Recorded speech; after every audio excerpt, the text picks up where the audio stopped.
역대하 30장 5절에서 12절의 말씀입니다. 왕은 브엘세바에서 단에 이르기까지 이스라엘 전역의 명령을 선포하여 모두 함께 예루살렘으로 와서 주 이스라엘의 하나님 앞에서 유월절을 지키도록 하였다. 그들은 참으로 오랫동안 율법에 기록된 절차대로 유월절을 지키는 것을 실천하지 못했던 것이다. 식군들이 대신들의 편지를 받아가지고 어명을 따라 온 이스라엘과 유다에 두루 다니며 다음과 같이 선포하였다. 이스라엘 자손은 들으라. 백성들은 아브라함과 이삭과 이스라엘 돌보신 주 하나님께로 돌아오라. 그러면 주님께서도 남아있는 백성들 곧 아시랴 왕의 손에서 벗어난 당신들에게로 돌아오실 것이다. 당신들은 주상이나 동포를 닮지 말아라. 그들은 주 조상의 하나님께 범죄하였으므로 주님께서 그들을 멸망하도록 버려두신 것을 당신들은 직접 보았다. 당신들은 목이 곧은 조상과 같이 고집을 부리지 말고 주님께로 돌아오라. 당신들은 하나님께서 영원히 거룩하게 하신 성도로 들어가서 주 당신들의 하나님을 섬겨라. 그래야만 주님께서 당신들에게서 진노를 거두시고 당신들이 주님께로 돌아오면 당신들의 친족과 아이들을 사로잡아간 자들이 당신들의 동포에게 자비를 베풀어서 그들을 이 땅으로 돌려보낼 것이다. 주 당신들의 하나님은 은혜로우시고 자비로우신 분이시므로 당신들이 그에게로 돌아오기만 하면 당신들은 당신들을 외면하지 않으실 것이다. 바발꾼들이 에브라임과 므낫세 지방의 갓 성부로 두루다.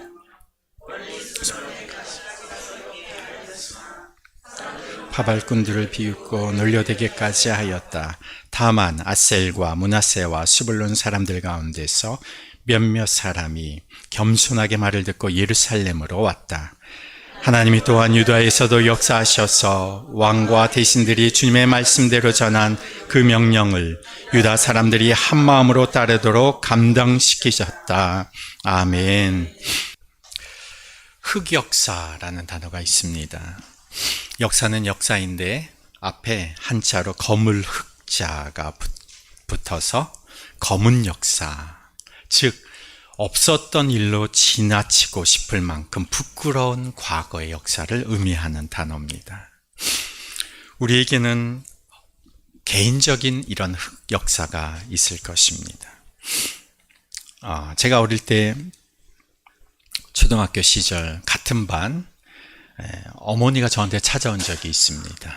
그 어머니가 하신 말씀이, 제가 운동장에서 막 뛰놀고 있었는데 저를 불러다가 앉혀놓고는 말씀하시는 게, 너 제발 우리 아이를 못 살게 굴지 마라. 제가 지금도 기억이 나요. 그 어머니가 엄하게 오셔가지고 저한테 너 우리 아이 좀 제발 괴롭히지 마라. 그런데 그 기억이 그때 시절을 생각해 보면, 제가 운동장에서 뛰어놀면서 여자아이들, 그때는 아이들이 고무줄을 하고 놀았어요. 고무줄을 하고 놀았는데 고무줄을 막 끊었던 것 같아요. 막 끊고 다니. 그래서 그 초등학교 때 제가 얼마나 아이들을 괴롭혔으면 어머니가 저한테 와서 그런 얘기를 했을까. 그래서 제가 그때 엄청 개구장이었었구나. 제가 이렇게 하는 이야기는 사실은 제대로 된 흑역사가 아니죠. 공개하면 정말 창피하거나 정말 그런 일이 없었으면 좋겠다라고 생각되는 그런 일들이 진짜 흑역사입니다. 우리가 함께 겪은 공통의 흑역사가 있습니다. 우리 한 민족의 정체성이 흔들릴 만큼 독립된 나라로서의 자존심과 긍지를 다 송두리째 무너뜨릴 만큼의 흑역사가 우리에게는 있었습니다. 일제강점기였죠. 나라 전체가 쑥대밭이 되었던, 없었으면 좋았을 흑역사가 있었습니다.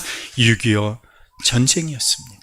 여기 대부분의 사람들은 한두 분 정도 빼면 6.25 전쟁을 그냥 간접적으로 듣기만 했겠지만, 우리 부모님들 세대는 그 역사적인 순간에 가족이 다 뿔뿔이 흩어지고 가족이 죽게 되는 그런 역사, 없어도 좋았을 역사의 순간들이었습니다. 최근에 우리가 함께 겪은 흑역사가 있었다면 코로나입니다. 대학에 입학한 대학생들이 대학생활이 송두리째 날아가 버리고, 우리 교회도 코로나 직전에 시작돼서 3년이라고 하는 이 코로나 시간이 참 어떻게 지나갔는지 모르게 참 어렵게 지나갔습니다. 자영업자들, 학생, 교사 모두가 힘들었던 순간들이었습니다. 우리가 살아가면서 개인적으로 혹은 공동체적으로 혹은 국가적으로 참으로 암울했던 역사의 시간들이 있었다는 것이죠. 이것도 이스라엘의 역사, 이스라엘의 백성들도 예외는 아닙니다. 오늘 본문 5절의 말씀을 우리 함께 다시 한번 읽어봅니다. 5절의 말씀, 왕은 브엘세바에서 단에 이르기까지 이스라엘 전역에 명령을 선포하여 모두 함께 예루살렘으로 와서 주 이스라엘의 하나님 앞에서 유월절을 지키도록 하였다. 그들은 참으로 오랫동안 율법에 기록된 절차대로 유월절을 지키는 것을 실천하지 못했던 것이다. 히스기야 왕이 유월절을 지키라고 어명을 내립니다.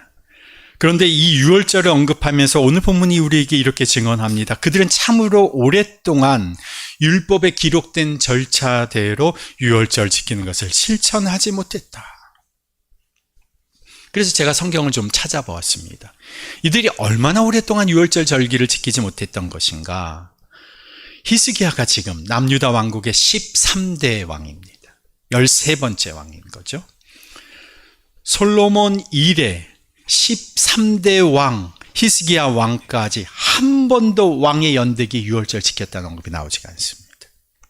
히스기야 후대의 요시야 왕 때의 유월절 지켰다는 기록이 나오고 그 앞에서는 한 명도 언급이 없습니다.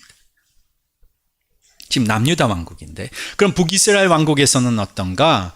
히스기야가 유월절을 지키기로 어명을 내렸을 때가 북이스라엘 왕국 호세아 왕 때였습니다. 호세아 왕은 북이스라엘의 19번째 왕입니다. 북이스라엘에서 왕이 19번 바뀔 때까지 한 번도 유월절을 지킨 기록이 적혀 있지 않습니다. 북이스라엘 왕국, 남유다 왕국 다 통틀어도 한 번도 유월절을 지켰다는 기록이 나오지를 않습니다. 그래서 오늘 본문에 참으로 오랫동안, 이 참으로 오랫동안이 얼마나 오랫동안인가?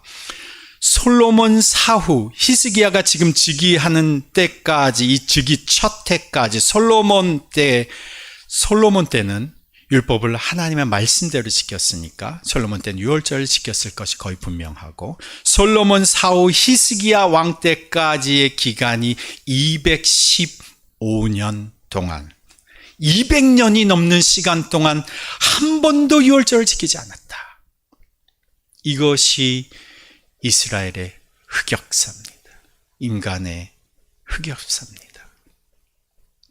215년 동안 세상의 역사 속에서 하나님의 시간이 사라져버린 것입니다. 200년이 넘는 이 역사의 시간 속에서 하나님의 시간이 보이지를 않는 겁니다. 저는 여기에서 하나님의 그 마음을 한번 생각해 보았습니다. 하나님의 마음은 어떠셨을까? 215년 만에 유월절을 지키자고 어명을 전국에 내려보낸 이 히스기야의 모습을 보고 하나님의 마음은 어떠셨을까? 그래서 제가 히스기야의 이 본문을 다시 한번 유심히 살펴보았습니다. 하나님께서 히스기야에게 이런 명령을 주신 것일까? 하나님이 요구하신 것일까? 유월절을 지키라고 선지자를 통해서 하나님께서 말씀하신 것일까? 그렇지가 않습니다. 하나님만을 신뢰한 히스기야가, 하나님이 명하신 대로 살기를 원한 히스기야가 하나님이 지키라고 기록된 율법의 말씀을 보고 자원하여 지킨 겁니다. 하나님이 유월절에 대해서 뭐라고 말씀하셨느냐? 처음 유월절에 대해서 말씀하신 것이 출애굽기 12장에 나오는데, 거기에서 하나님께서 모세와 아론 이스라엘 백성에게 이렇게 말씀하십니다. 유월절을 너희가 기념해야 할 날로 절기로 삼아서 대대로 지켜야 된다. 유월절, 여러분들 유월절의 의미를 아시죠? 이집트에서 노예 생활을 하던 이스라엘 백성들이 고된 그 노예 생활의 노동으로 신음하며 살아가고 있을 때에 하나님께서 그들을 구원하여 주신 사건을 기억하는 절기입니다. 하나님께서 이스라엘 백성들을 풀어주지 않으려는 이집트에 재앙을 내리시려고 모든 집의 맏아들 장자를 죽이는 재앙을 내리셨는데, 양이나 염소를 잡아서 그 피로 문 좌우, 문설주, 임방, 문 윗부분, 여기에 양의 피나 염소의 피를 발라놓은 집은 하나님의 재앙이 넘어가게 하셨습니다. 그래서 유월절이라고 하는 유월이라고 하는 이 한문의 단어를 보면 넘을 유자에 넘을 월자를 씁니다. 넘는 절기라는 거죠. 축제라는 거죠. 영어로도 유월절을 Passover라고 부릅니다. 하나님께서 유월절을 자손 대대로 지키게 하신 이유가 무엇이냐? 절대 불가능한 상황에서 하나님께서 자신을 구원하셨음을, 그 구원하신 하나님을 기억하게 하시는 겁니다. 그리고 구원받은 하나님의 백성이라고 하는 자신의 정체성을 잃지 않게 하시려고 유월절 절기를 지키라고 하신 겁니다. 아무리 흔들리는 상황 속에서, 아무리 힘들고 어려운 상황 속에서도, 희망이 보이지 않는 현실 한가운데서도, 엄습하는 불안과 두려움의 현장 속에서도 떠내려가지 않고 흔들리지 않고 살게 하시려고 하나님께서 너희들 유월절을 지켜라. 세상에 급변하는 이 세상의 흐름 속에서, 경랑과 파도가 몰아치는 이 세상 한가운데서 흔들림 없이 굳건한 삶을 살 수 있도록 해주시기 위해서 하나님께서 이스라엘 백성들에게 유월절을 지키라고 하시는 것입니다. 유월절은 하나님을 위해서 지키라고 하는 것이 아니라 세상 한가운데서 살아갈 사람들을 위해서 하나님이 지키라고 하신 것입니다. 절대 불가능한 상황 속에서 구원하신 하나님을 기억하고, 그리고 구원하신 하나님의 백성이라고 하는 자신의 정체성을 확인시켜 주시는 절기가 바로 유월절입니다. 그래서 자신이 구원하신 하나님을 기억하고, 그리고 내가 구원받은 하나님의 백성인 것을 아는 하나님의 백성은 어떻게 고백할 수 있느냐? 이렇게 고백합니다. 시편 27편 1절에 여호와는 나의 빛이요 나의 구원이시니 내가 누구를 두려워하리요? 여호와는 내 생명의 능력이시니 내가 누구를 무서워하리요? 악인들이 내 살을 먹으려고 내게로 왔으나 나의 대적들, 나의 원수들인 그들은 실족하여 넘어졌도다. 군대가 나를 대적하여 진칠지라도 내 마음이 두렵지 아니하며 전쟁이 일어나 나를 치려할지라도 나는 여전히 아니언하리로다. 태언하리로다.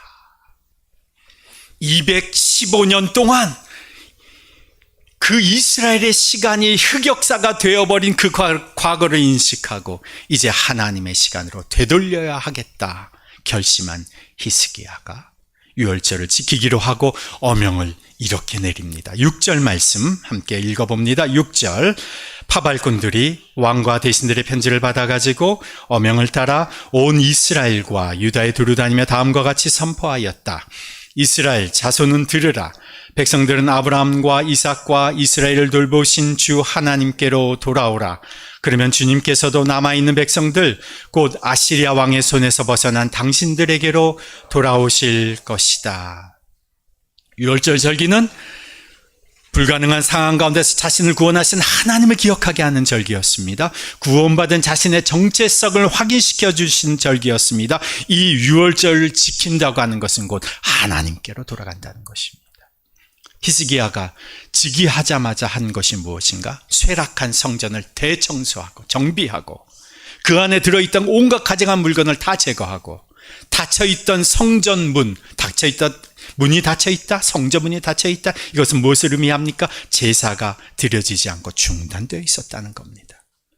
성전 대청소 정화 작업을 1차에 8일, 2차에 8일, 16일 동안 진행하고 그리고 나서 제사장과 레위인을 다시 세우고 왕과 대신들이 제일 먼저 속죄 제물을 가지고 성전으로 들어가서 속죄 제사를 드리고 나서 성전 제사를 회복시키고 나서 대대적으로 선포한 것이 바로 이 유월절 절기인 것입니다. 우리는 하나님께로 돌아간다. 이것이 유월절을 다시 지키려고 하는 히스기야의 목적입니다. 우리는 하나님께로 돌아간다. 그러면 하나님께서 우리에게로 돌아오실 것이다.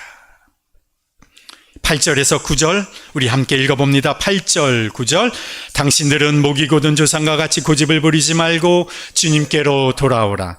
당신들은 하나님께서 영원히 거룩하게 하신 성전으로 들어가서 주 당신들의 하나님을 섬겨라. 그래야만 주님께서 당신들에게서 진노를 거두실 것이다.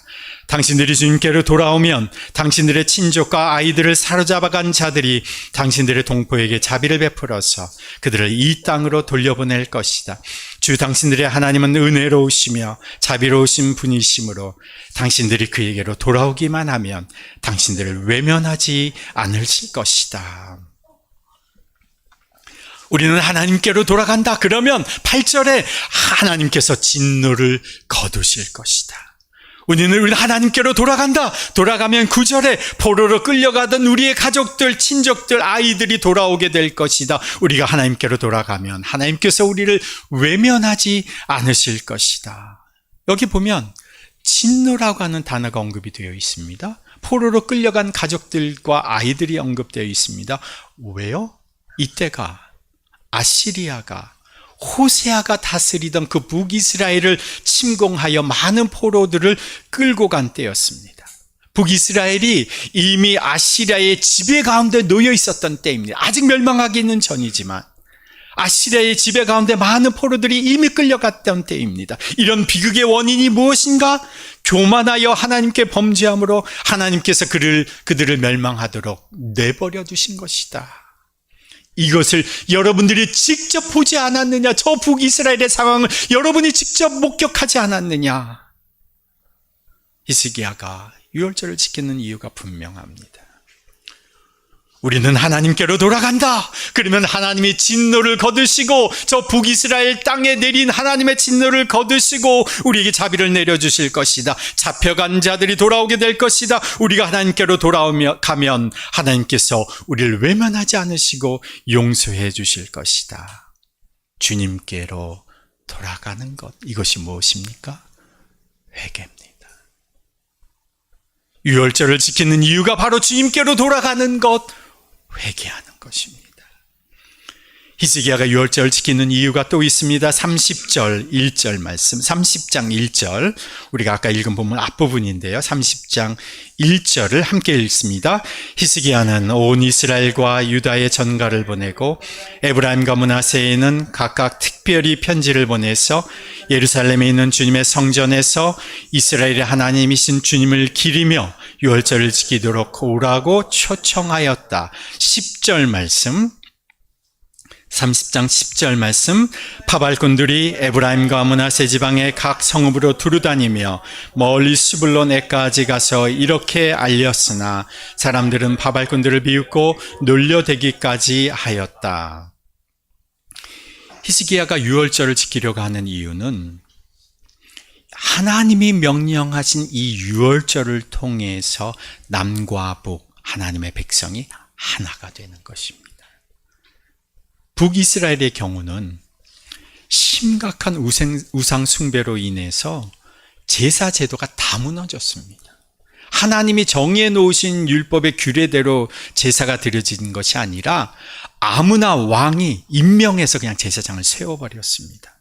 절기를 하나님이 정하신 규례대로 지키는 것이 아니라 왕이 마음대로 절기를 정해서 지켜버렸습니다. 이제는 하나님이 정해놓으신 대로, 하나님이 정하신 방법대로 유월절 절기를 지킴으로써 하나님 안에서의 하나됨을 추구하는 겁니다. 북으로 남으로 갈라진 이 이스라엘 백성의 마음이 하나가 되는 것은 오직 하나님 안에서만 가능하기 때문에 히스기야는 안 것입니다. 정치적 명분, 실리 아무리 따져보아도 남과 북이 하나 되는 길은, 이 나눠진 마음, 분열된 마음이 하나가 되는 길은 다른 방법이 없다. 하나님이 정해놓으신 말씀대로 절기를 지키면서 구원하신 그 하나님을 기억하고 구원받은 백성으로서의 정체성을 확인하게 되면 자연스럽게 연합하게 될 수가 있을 것이다. 이렇게 생각을 한 겁니다. 그래서 여기 보면, 앞에 부분에 보면 유월절이 원래 언제 드려지느냐? 유대인들의 새해의 첫 첫 달, 아비벌, 첫 달 14일에 드려지는 겁니다. 하나님께서 유월절을 정하시면서 어떻게 정하셨냐면, 여러분 새해가 1월 달은 누구나 기억하는 달이에요. 그죠? 새해가 시작되니. 그러니까 하나님께서 유월절을 지키게 하시려고 이번 달이 새해다. 아비벌을 새해로 지정을 하셨어요. 새해의 첫 달로 지정을 하셨어요. 그래서 첫 달 14일은 유월절 절기다. 그런데 유월절 절기가 민수기 9장에 보면 예외 규정이 하나가 있습니다. 뭐냐면 제의적으로 부정하거나, 그러니까 사람이 유월절에 참여할 수 없는 불결한 상태가 되는 것, 이게 부정한 거죠. 그 다음에 여행 중인, 타국에 멀리 여행 중인 자는 한 달 늦춰서, 아무 때나 드릴 수 있는 게 아니라 한 달 딱 늦춰서 둘째 달 14일에 유월절을 드릴 수 있다. 이렇게 예외 조항이 되어 있습니다. 지금 솔로몬이 성전을 청소하면서 며칠이 걸렸다고 했어요? 16일이 걸렸다고 했습니까? 일요일 16일이 벌써 되어버렸어요. 14일에 유월절 절기를 지키려고 해도 이미 성전이 아직 청결하게 제의적으로 부정한 상태인 것이죠. 그래서 이 유월절 예외 규정에 맞춰서 둘째 달 14일에 유월절을 지키기로 한 것입니다. 이렇게 함으로써 또한 북이스라엘 지파들을 초대할 수 있고 연락할 수 있는 충분한 시간을 가질 수 있게 된 것이죠. 그래서 히스기야의 목적은 분명했습니다. 첫 번째, 우리는 하나님께로 돌아간다. 두 번째, 이 유월절 절기를 통해서 우리는 하나가 된다. 실제로 유월절을 지키면서 그들이 어떻게 되었느냐? 25절, 26절 우리 함께 읽어봅니다. 25절, 26절 유다 온 회중과 제사장들과 레위 사람들과 이스라엘에서 온 모든 회중과 이스라엘 땅에서 온 외국인 나그네와 유다에 사는 외국인 나그네가 다 함께 즐거워하였다. 다윗 왕의 아들 솔로몬의 날부터 이제까지 이런 일이 없었으므로 예루살렘 장안이 온통 기쁨으로 가득 찼다. 이 유월절 절기를 지키면서 유대 백성들뿐만이 아니라 거기에 참여한 북이스라엘의 백성들 모두, 그리고 외국인 나그네들까지도 하나님을 믿겠다고 유대 백성으로 함께 살기로 결정한 이방인들까지도 모두 하나가 되었다. 이들이 너무 이 유월절 절기가 행복하니까 일주일 지나고 유월절 절기는 끝났는데 일주일 연기해서 축제를 계속 벌이는 겁니다. 북쪽의 이스라엘 동포뿐만이 아니라 하나님께로 돌아온 모든 이방인 나그네들까지도 하나가 되는 놀라운 잔치가 된 것입니다. 실제로 유월절을 지키고 나서 또 어떻게 되었느냐? 31장으로 넘어가서 31장 1절에 보시면 함께 읽어봅니다. 거기에 있던 모든 이스라엘 사람들은 이 모든 일을 마치고 나서 각각 유다의 여러 성읍으로 돌아다니며 기둥 석상을 산산히 부수고 아세라 목상을 찍어버리고 유다와 베냐민과 에브라임과 므낫세 온 땅에서 산당과 제단을 하나도 남기지 않고 없앤 다음에 각자의 고향 자기들의 유산이 있는 곳으로 돌아갔다. 유월절을 지키고 나서 그들의 일상은 유월절을 통해서 변화된 일상을 살아가게 된 것입니다. 하나님 안에서의 진정한 예배, 하나님 안에서의 진정한 절기 축제는 일상의 삶으로 반드시 연결되게 되어 있습니다. 삶으로 이어지지 않는 신앙은 제대로 된 신앙이 아닙니다. 삶의 변화가 없는 신앙은 죽은 신앙입니다.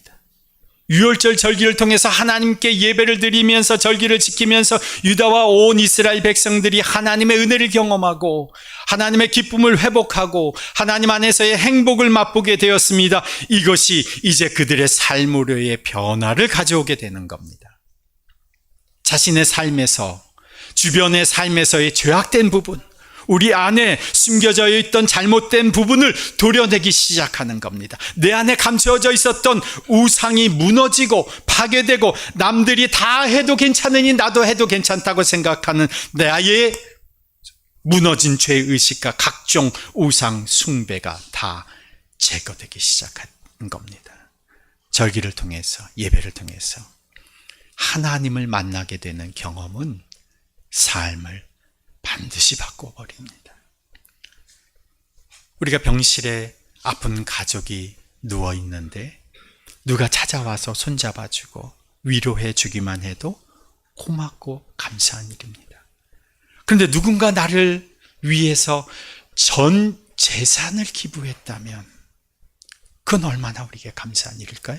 누군가 나를 위해서 간을 이식해 주었다면, 누군가 나를 위해서 허덕이는 내 빚을 대신 갚아 주었다면, 누군가 나를 대신해서 감옥에 가야 할 나를 대신해서 감옥행을 살았다면 그분의 삶은, 그분의 일은 얼마나 우리에게 사무치고 고마운 일이 되겠습니까? 그런데 하나님이시기에 그냥 멀리서 하나님은 우리를 축복해 주시고 격려해 주시기만 하셔도 되는데, 하나님은 하나님이시니까.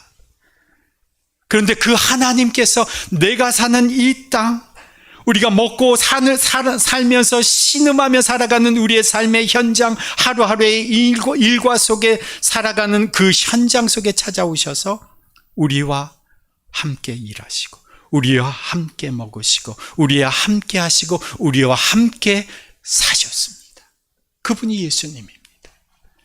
매일마다 짓는 죄, 욕망과 죄로 향하는 우리의 옛 본성 때문에 우리는 100번 죽어도 마땅한 우리의 삶인데, 그런 우리의 인생을 대신해서 내가 대신 죽을 테니 너는 살아야 된다 부탁하시면서 예수님께서 십자가에서 우리를 대신하여 돌아가셨습니다. 그 손에 박힌 못, 그 발에 박힌 못, 당연히 매일마다 죄악을 밥 먹듯이 저지르는 우리가 박혀야 할 자리고 우리가 박혀야 할 죄인데, 주님의 손이, 주님의 발이 추악한 내 손, 추악한 내 발 대신 못 박히신 겁니다. 그 주님의 옆구리가 나를 대신해서 창에 찔리신 겁니다. 우리가 그렇게도 두려워하고 공포스럽게 여기는 죽음, 예수는 그 죽음을 친히 나를 대신해서 겪으신 겁니다. 그가 나를 대신하여 죽음을 겪으신 것은, 그 예수님이 나를 대신해서 십자가에 죽으시고 무덤에 묻히신 것은 우리의 죄된 본성이 예수와 함께 죽고 부활하신 그 예수의 생명을 우리에게 덧입혀 주시기 위해서였습니다. 예수님이 나의 주님이십니다. 예수님이 나의 구원자 되십니다. 믿고 고백하는 자에게 이 예수의 생명, 죽음을 이기시고 부활하신 생명, 그 영원한 생명을 우리에게 주시기 위해서 그 예수님이 나를 대신하여 십자가에 죽으셨습니다. 나를 위해 죽으실 뿐만 아니라 그 부활하신 예수님께서 나에게 그 부활 생명, 영원한 생명, 예수의 생명, 더 이상 죽음도 죄도 얼씬거릴 수 하지 못하게 만드는 그 부활의 능력과 생명을 우리에게 주셨는데, 그 생명을 받은 자로서, 그 예수 그리스도를 나의 주로 고백하는 사람으로서 내 일상의 삶에, 내 인생의 삶의 변화가 없다? 생명이 없거나 죽은 믿음인 것입니다. 히스기야가 지킨 이 유월절 절기를 통해서 세 가지 변화가 일어난 겁니다. 우리는 하나님께로 돌아간다. 하나님에서 갈라졌던 이들이 하나가 된다. 일상에서 새로운 삶, 변화된 삶을 우리는 이제 살아간다. 제가 오늘 이 본문을 대하면서 히스기야가 살던 그 시대로부터 오늘의 시간이 얼마나 떨어져 있는가를 한번 계산해 보았습니다. 대략 2700년이 지나 있습니다. 오늘 이 시점에 우리는 이 본문을 읽습니다. 그러나 제가 지난번에도 언급한 바와 같이 처음 이 본문을 읽은 독자는 에스라 시대의 이스라엘 백성들이었습니다. 아시리아에 의해서 포로로 끌려간 백성들, 사람들이 아시리아 제국은 바벨론 제국에 패하고, 바벨론 제국은 페르시아의 제국에 패하고 나서 그 페르시아의 느부갓네살 왕에 의해서 고향으로 돌아왔습니다. 그 본문을 처음 읽는 독자는 이 히스기야 때로부터 대략 몇 년이 떨어져 있느냐? 270년의 시간이 흘러서 이 본문의 말씀을 대하는 겁니다. 히스기야가 215년에 이스라엘의 암흑기를 하나님의 시간으로 돌리기 위해서 유월절 절기를 지키게 하였던 그 본문을 그때로부터 270년이 지나 온갖 포로 생활과 고난과 역경을 겪고 고향 땅 예루살렘으로 돌아와 황폐해진 땅에서 이 본문을 읽는 겁니다. 히스기야 시대로부터 2700년이 지난 급변하는 이 AI 시대 속에서 우리가 이 본문을 읽든지 270년이 지난 폐허가 된 예루살렘에서 읽든지 주님께서 주시는 메시지는 동일한 것 같습니다. 하나님께로 돌아와야 그 시간이 의미가 있다. 하나님께로 돌아오지 않으면 그 모든 역사의 시간, 개인의 시간은 잃어버리는 시간이 되는 것이다. 내가 너희에게 지키라고 준 절기와 예배를 통해서 불가능한 상황에서 너희를 구원하신 하나님을 기억해라. 구원받은 너희의 정체성을 확인해라. 여호와께 돌아오라. 그러면 내가 너희에게로 찾아간다. 회복의 은혜가 너희를 찾아간다. 하나님의 축복과 축제를 경험하게 된다. 이것이 너희의 일상의 삶으로 이어지게 될 것이다. 저희가 마침 오늘날의 절기 추수감사주일로 드립니다. 제가 미리 계획한 것은 아니지만 오늘 본문 말씀이 신기롭게도 이 절기에 대한 유월절 말씀입니다. 올해를 우리가 돌아보면 올해 초에 예배 장소가 이리 바뀌고 저리 바뀌면서 우리가 쉽지 않은 시간들을 보냈습니다. 그러나 이제 히스기야의 유월절을 통해서 놀라운 변화를 가져오신 하나님께서 오늘 우리의 절기 추수감사주의를 통해서 우리에게 새로운 새 장을 펼쳐주실 것이라 믿습니다. 우리가 잃어버린 시간을 이제 추수감사 이 절기를 통해서 하나님의 역사 속으로 회복시켜 주시고 하나님의 기쁨과 행복으로 충만하게 하시며 그 기쁨이 이웃으로 그리고 일상으로 이어져 가는 주의 변화가 오늘 우리가 드리는 이 추수감사 주의를 통해서 우리에게 임하게 될 것입니다. 북이스라엘에 19명의 왕이 있었어도 남유다 왕에 12명의 왕이 있었어도 아무도 주님이 우리를 위해서 주신 절기를 지키지 않았습니다. 유월절을 주신 이유가 이 땅을 살아갈, 이 험악한 세상을 살아갈, 죄악된 세상을 살아갈 우리를 위해서인데 정작 우리 인간은 아무도 관심 갖지 않았습니다. 하나님께서 지키라고 명하신 이 유월절을 통해서 히스기야가 하나님의 회복의 은혜를 경험하고 기쁨과 행복의 축제 안에서 갈라진 남과 북의 하나됨을 체험하게 되었고 그리고 일상에서의 변화된 삶을 목도하게 되었습니다. 주님이 주신 절기와 예배를 통해서 이러한 변화를 주님 오늘 우리도 경험하게 해 주옵소서. 오늘 드려진 우리의 추수감사 절기가 이제 주님께로 돌아가는 절기가 되게 하시고 주님께 감사의 고백과 찬양을 드리는 절기가 되게 하시고 하나님의 구원의 하나님을 고백하는 절기가 되게 하시고 하나님 안에서 우리의 정체성을 확인하는 절기가 되게 하여 주옵소서. 하나님 안에서의 기쁨과 행복을 우리 모두 함께 경험하는 축제의 절기가 되게 하여 주옵소서. 우리 안에서 경험하는 이 기쁨과 행복이 우리의 일상이 변화되는 삶의 원동력이 되게 하여 주옵소서. 이것이 또한 우리 주위의 이웃과 나그네에게까지 기쁨과 행복이 흘러가게 해 주시고 이 지역과 사회가 변화되는 하나님의 역사까지 보게 하여 주십시오. 이제는 우리 주 예수 그리스도의 은혜와 하나님 아버지의 그 무한하신 사랑과 성령님의 교통하심과 역사하심이 절기를 통해서 주님께로 돌아가기로 결단하며 주님 안에서 누린 기쁨과 행복으로 이제 변화된 삶을 살기 원하는 주의 백성들 위에 저들의 가정과 일터 위에 그리고 더빛교회 공동체 위에 이제로부터 영원토록 함께 하시기를 간절히 축원하옵나이다. 아멘.